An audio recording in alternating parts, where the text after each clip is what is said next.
Thanks for joining us on the program today. I'm Amarachi Ubani. Here's what's coming up within the half hour.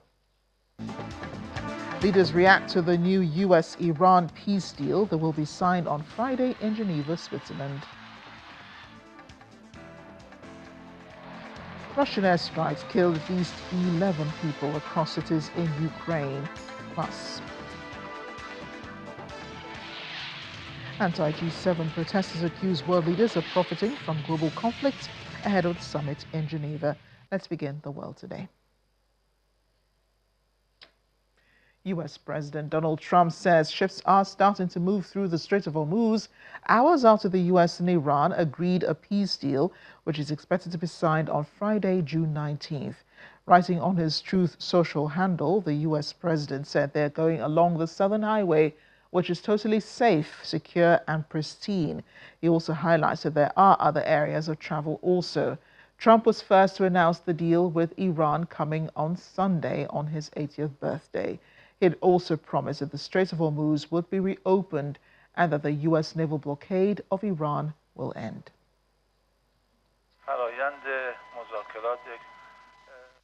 The deal between the United States and Iran is confirmed by Iran's deputy foreign minister, who says that it will be signed on Friday.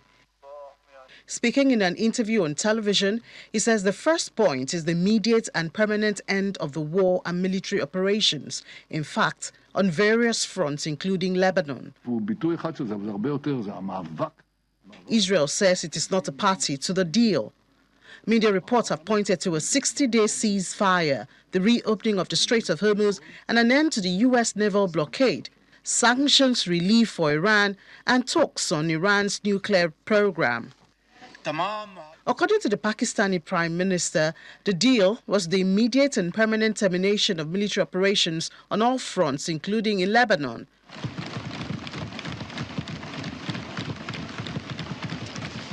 Speaking in Parliament, he says the signing ceremony of the historic deal will be held on Friday, June 19, in Geneva, hosted by Pakistan.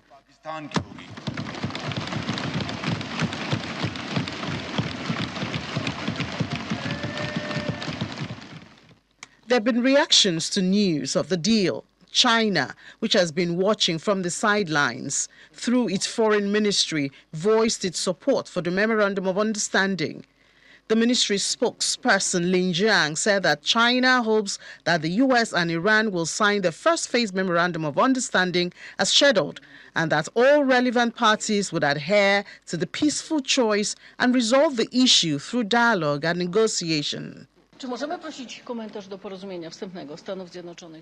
Polish foreign minister in his reaction says it's in the interest of the whole world that the Strait of Hormuz remains open. We have been in contact with Iran, but also the Gulf partners. The EU's High Representative Kaja Kallas insists that the bloc has expertise to offer on nuclear negotiations with Iran. Well, it is much welcomed, and finger crossed that it will be also initialized on Friday, because everybody needs the Strait of Hormuz to be open and actually this war to stop. So it is much welcomed, and we hope that it will last. In the meantime, Israel has launched fresh airstrikes and artillery shelling on the towns of Kafar Tenbit and Upper Nabitiek, hours after the deal was announced by the United States. Joining us now is academic and director of research at Misgav Institute for National Security and Zionist Strategy, Dr. Adi Schwartz. He joins us from Caesarea in Israel. Dr. Schwartz, thank you for joining us on the program today. Thank you for having me. Israel has made it clear, very clear, in fact, it is not in support of this deal. It had nothing to do with it. Do you think that the U.S. President Donald Trump had any conversations at all with Prime Minister Benjamin Netanyahu about the contents of the deal that he was proposing, to Iran, and they both agreed on Sunday? Well, according to news reports, we know that there are discussions between President Trump and Prime Minister Netanyahu almost on a daily basis, and perhaps sometimes even more than that. But still, there can be disagreements. I mean, for the last few months, Israel and the United States have cooperated, I think, very well in terms of the military cooperation. and attacks in Iran. But at the end of the day, the United States and President Trump have American interests above all, whereas Israeli Prime Minister Netanyahu has Israel's interests. At the end of the day, the United States, they can make their own mistakes. They live very far from the Middle East. The consequences will be felt here. There's no existential threat coming from Iran to the United States. They are not under, for the countries who live here, for the people who live here, it's a question of life and death. As we have seen, Iran is threatening and shooting at its neighbors, countries in the Gulf, of course, Israel. They created havoc all around the Middle East through Lebanon, Syria, earlier Iraq, Yemen. So, of course, there are different interests in this region and, of course, global interests, such as the ones that President Trump is trying to handle. Right. And so there is a deal on the table that will be signed on Friday in Geneva. But there have also been a number of airstrikes from Israel on Lebanon this morning.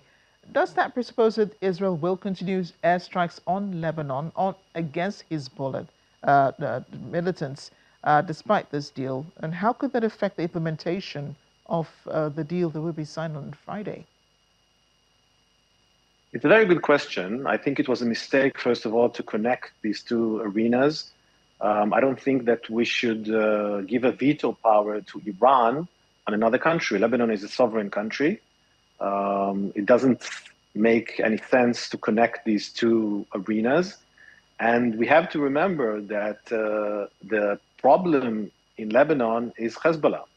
Hezbollah is the one who attacked Israel just after October 7th. Israel did not attack Lebanon. And also these airstrikes that you're mentioning, I'm not sure that the viewers are well aware of the fact that every day we have drones coming in from Lebanon into Israel, into civilian areas, into the towns and cities and villages along the border, along the Israeli border. Tens of thousands of people in the northern part of Israel have fled their homes. So it's not exactly that Israel is attacking just like that places in Lebanon. We are trying to defend ourselves.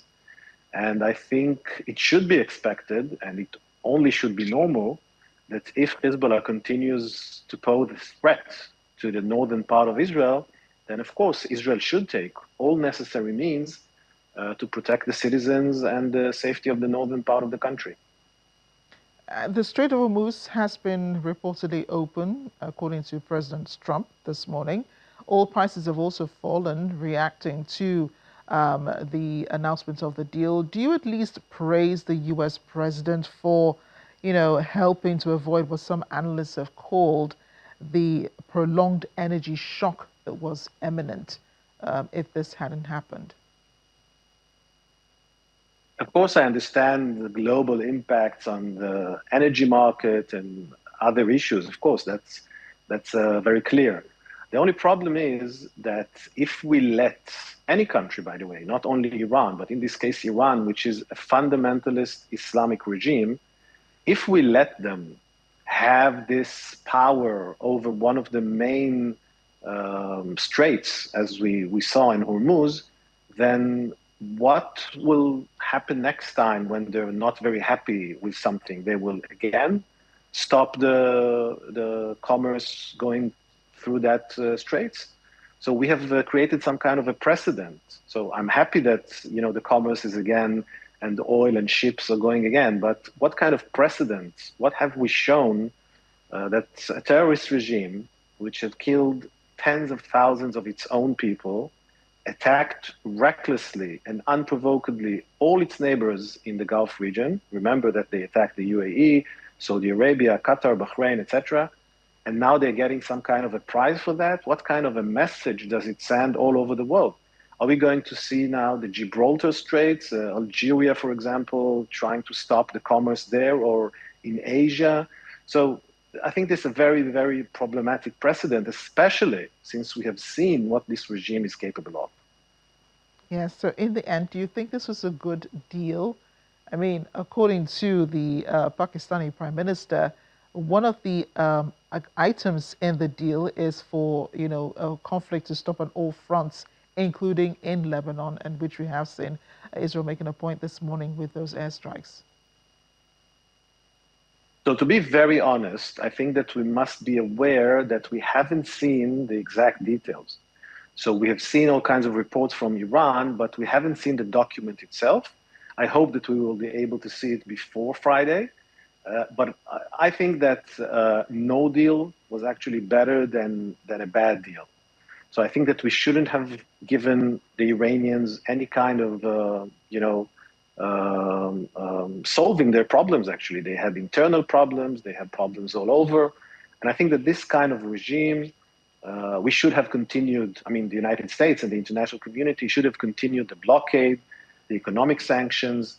I think that nothing good will happen in the Middle East with this regime. So I don't think that we should have engaged with any deal. I think no deal was much better than a bad deal. Dr. Adi Schwartz, we appreciate your joining us on The World Today. Thank you very much. To regional security challenges now, Somaliland is deepening its ties with Israel, expanding military cooperation between the two nations as well as with other African partners. This diplomatic breakthrough comes during a landmark visit to Jerusalem by Somaliland President Abdurrahman Abdullahi, noting that Somaliland has been seeking international engagement for decades and warmly welcomed the growing recognition and dialogue with Israel. Israeli President Isaac Herzog highlighted that discussions focused on trade, his industry, and maritime security with key officials and business leaders from both sides participating in the high-level visit.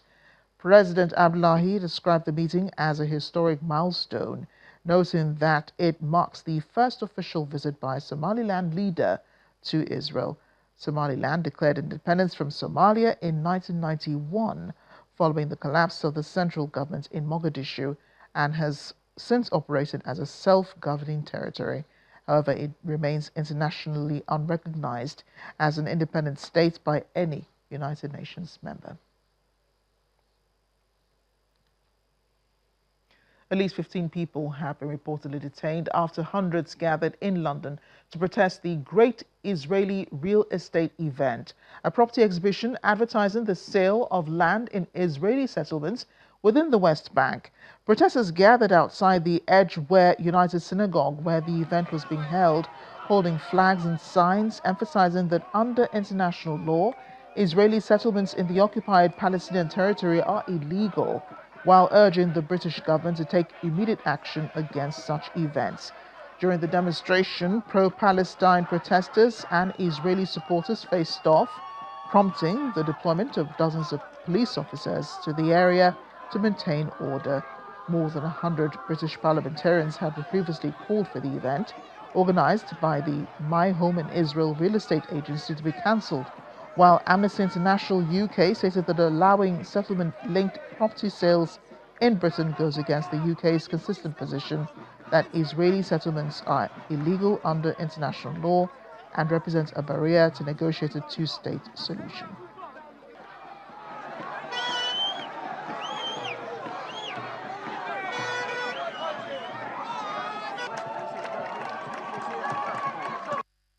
And I'm just going through and I see all the noises and all the... I'm suddenly hear that there's a whole Palestinian protest coming on here. This is the heart of the Jewish community. And personally, I just think if England is always speaking about keeping on the Jewish community safe, I think it's quite funny, the fact that they bring a whole... they allow legally a whole Palestinian protest to happen in the middle of the Jewish community. They should continue doing it like in the Big Ben or wherever they do it, where it doesn't affect anyone. Police should be to prevent something and not to bring something there initially and then afterwards trying to keep it safe. They shouldn't bring it at all in the first place. Nevertheless, if they do have that protest, they should do it in places where it doesn't affect the Jews. I don't know why they need to do it right in the centre of the Jewish people, and the media could be there no less. We're here to protest against what's going on in terms of the West Bank and continuing land theft into land sale. So today over here in Edgware, there's one of these events going on as we speak. Firstly, it's against international law and even our domestic law, but primarily this is stolen land. It's Palestinian land by rights, and what we see in the West Bank, settlers are obviously aggressive, they're getting more violent and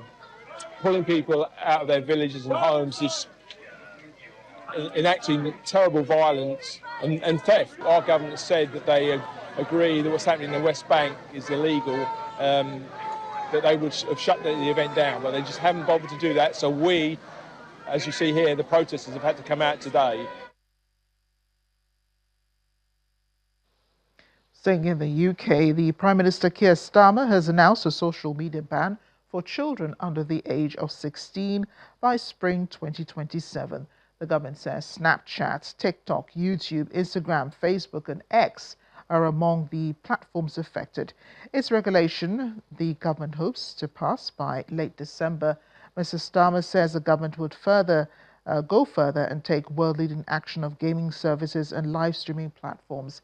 It also says it would be considering overnight curfews and breaks in infinite scrolling for under 18s and would announce more details in July.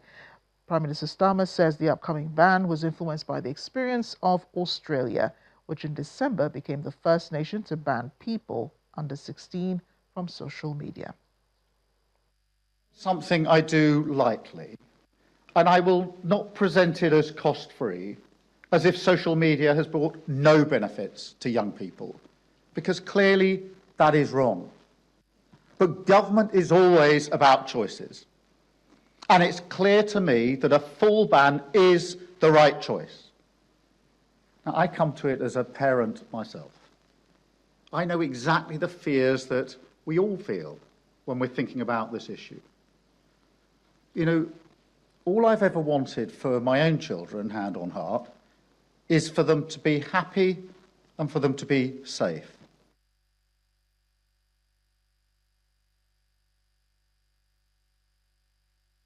UK Prime Minister Keir Starmer still ahead on the world today. Well, I'll tell you, an Indian man secures Guinness World Record for the world's largest paper cup collection. We'll hear more about it after. Stay with us.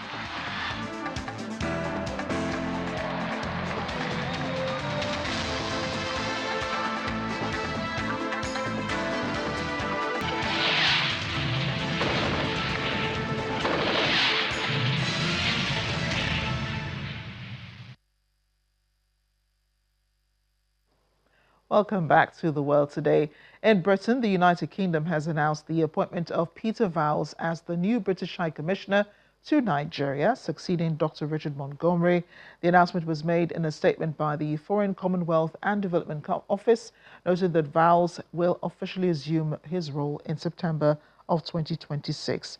Mr. Vowles is a seasoned diplomat with extensive experience from across Africa and Asia, currently serving as the British High Commissioner to Zimbabwe, a position he's held since 2023. The appointment underscores the UK's continued diplomatic engagements with Nigeria ahead of Vowles' assumption of duty in September of 2026. At least 11 people have been killed, with several others injured in a wave of Russian strikes on Kyiv, which has left a major religious landmark set ablaze. The 11th century Domitian Cathedral was significantly damaged in what Ukrainian Prime Minister Yulia Seredenko described as a brutal assault on the people and their heritage. President Volodymyr Zelensky has described the attack as one of Russia's most serious crimes against Christian culture to date. He later visited the site, walking past mangled debris around the complex. Meanwhile, a Ukrainian drone attack in the Russian city of Tula, south of Moscow, has killed 3 people and injured 3 others. But at least 6 people have been killed after 2 helicopters collided mid-air over the Recreio dos Bandeirantes neighborhood in Rio de Janeiro, Brazil. Rescue teams remain at the scene as authorities report the fire has been brought under control after destroying dozens of vehicles in the neighborhood. The fire department says the force of the impact hurled fragments of the helicopters towards nearby residential and commercial buildings. Rio's Mayor Eduardo Cavalieri stresses that investigations are underway and that foreign nationals were among passengers on the aircraft.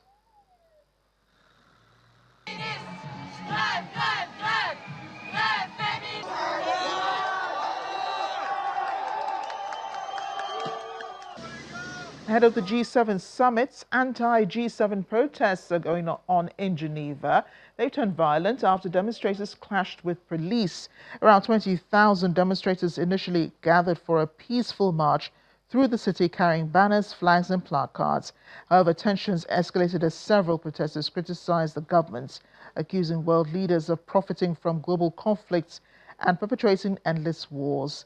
In response to potentially security threats, the Swiss armed forces deployed around 4,000 personnel, while France mobilized 8,000 police officers on the ground. The G7 summit is scheduled to take place in the French town of Evian-les-Bains, just across Lake Geneva, running from June 15 to 17. We are assisting like the meeting of all the most criminal persons on earth, like all the imperialist guys, all the capitalist guys that meet to decide how they want to share the world. And I think, as we can see, despite the repression and the intimidation of the state, of the media, we will be a lot today, and it expresses, I think, the anger in the society, in particular the anger for the young people, for the workers. Behind this, the sea, we have the biggest warmongers on the world who are gathering today to talk about the world situation and how they can make even more profits in a world who is now getting split up in a lot of parts. You know, wars are going on like kind of everywhere, and I think it's because of capitalism. No, it's because of imperialism that today people like Trump get on like and make wars everywhere. Our countries and our people are not invited to this table because the rules that they want to make is for their profit with our resources.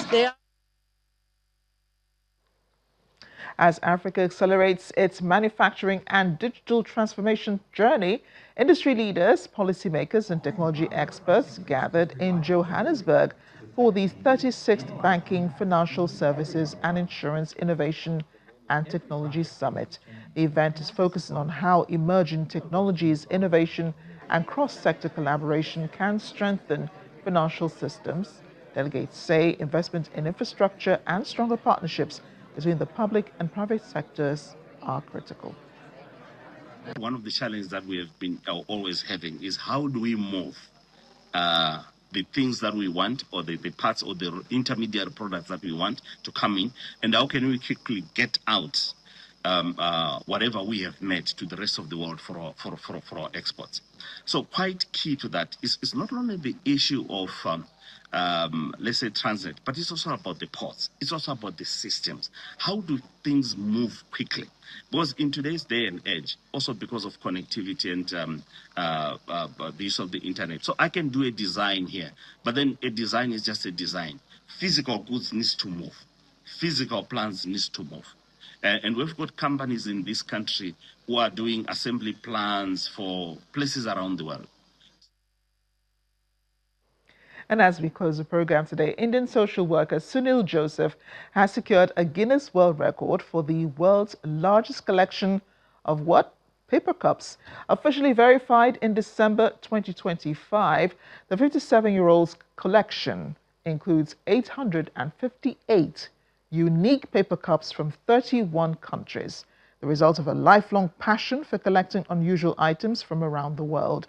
Joseph's home in Kerala is now filled with rows of paper cups of every shape and size, ranging from small espresso cups to oversized soft drink containers from global brands. He explained that his fascination with collecting began in childhood and has remained a constant throughout his life, while his quest for the paper cup record began 5 years ago after his previous Guinness title for a collection of 5,986 phone cards set in 2013 was surpassed. And with his new record now safely secured, Joseph has already turned his attention to another Guinness title. This time he's going for his extensive collection of wedding invitation cards. Actually, I started the collection of the paper cups on 5 years back. In my collection, there are 5 ml to 500 ml cups are there. All these cups have no wax, only paper cups. These cups are from different countries, almost 31 countries, and some brands are there. And also we have some airline cups also there. According to the Guinness, the paper cup collection, they have some specific rules and regulations. Each and every record, they have specific rules. This cup, there's no wax. We cannot use any wax or any plastic. This is only a paper cup. Use and throw cup should be made up of biodegradable substances. So we'll collect, and each cup, there are specification, ml, how much they will fill, and there's are many. Each and every cup, we must write a description and send it to them. Then only they will accept. Actually, I got the Guinness, first Guinness on 2013 for collecting phone cards. Really interesting passion and habits. Thanks for watching The World Today. I'm Amarachi.